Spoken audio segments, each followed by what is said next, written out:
유럽연합 EU 28개 회원국을 대표하는 의원들을 뽑는 유럽의회 선거가 우리 시각으로 오늘 새벽에 모두 마무리됐습니다. 이번 선거에서는 예상대로 극우 성향의 정당들이 크게 약진한 것으로 나타나고 있습니다.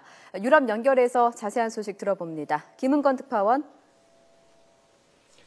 네, 런던입니다. 네, 나흘 동안 진행된 투표가 모두 끝났는데 개표 결과는 언제쯤 나옵니까?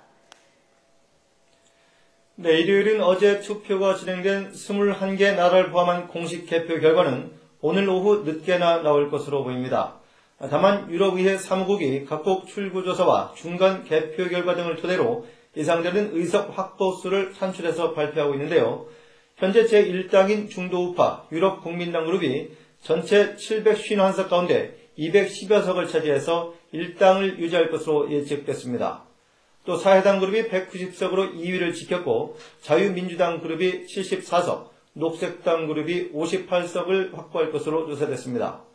특히 7대 의회에서는 교섭단체를 구성하지 못했던 극우파와 극좌파 등 반-EU 그룹이 129석을 얻을 것으로 예상됐습니다. 앞서 발표된 프랑스 출구조사에서도 극우 정당인 국민전선이 25%를 득표해서 사상 최고의 득표율로 1위를 차지할 것으로 나타났습니다. 이번 선거의 투표율은 43.1%로 잠정 집계됐는데요. 역대 최저였던 지난 2009년 당시 43%보다는 약간 높아졌습니다. 네, 그렇다면 향후 유럽의회 판도는 어떻게 바뀔 것으로 전망됩니까? 네, 현재 유럽의회에서는 이념과 정치적 성향에 따라서 7개 정치 그룹이 활동을 하고 있는데요. 중도 우파 계열 의원들로 구성된 유럽국민당 그룹이 최대 정파를 구성하고 있습니다. 그 뒤를 중도 좌파 계열인 사회당 그룹과 자유주의 계열인 자유민주당 그룹, 그리고 녹색당과 보수당 그룹 등이 잇고 있습니다. 하지만 이번 8대 의회에서는 극우 정당들의 유럽의회 진출이 크게 늘어나면서 이들이 새로운 정치 그룹을 형성할 것으로 예상되고 있습니다. 유럽국민당과 사회당 그룹이 그대로 1, 2위 정파를 유지하게 됐지만 극우와 국좌파 정당들의 의석이 크게 늘어나면서 유럽연합의 각종 정책에 반대하는 목소리가 높아질 것으로 예상됩니다.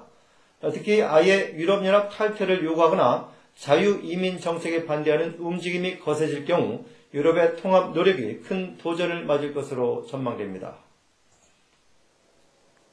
네, 유럽의회 선거에 이어서 EU 집행위원장 선출도 앞두고 있는데 구체적인 절차와 일정은 어떻게 됩니까?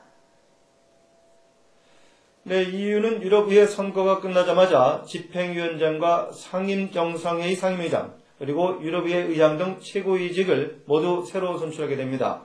또 유럽의회 의원들이 상당수 바뀌기 때문에 EU 집행위원과 유럽의회 주요 교섭단체 대표, 상임위원장 등도 대폭 물갈이될 것으로 예상됩니다.